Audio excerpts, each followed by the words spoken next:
Si caktojnë martesën bashkëshortët e ardhshëm. Dëgjoni bisedën. Da li venčanje želite u opštini? Da, U redu. Samo da proverim.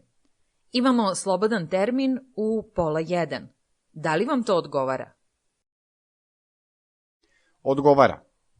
Šta mi je potrebno od dokumenata? Potrebno je da dođete zajedno da prijavite venčanje.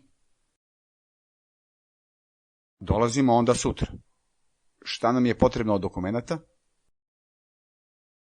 Potrebne su mi lične karte i potrebno je da uplatite taksu. Ekzistojnë statuse të ndryshme martesore. Nëse burri është në lidhje martesore, për të themi që është, Oženjen. për gruan themi që është, Udata. për burrin që nuk është i martuar, themi që është, Neoženjen. kurse për gruan, Neudata. për burrin i cili nuk është më në martesë, themi që është, Razveden.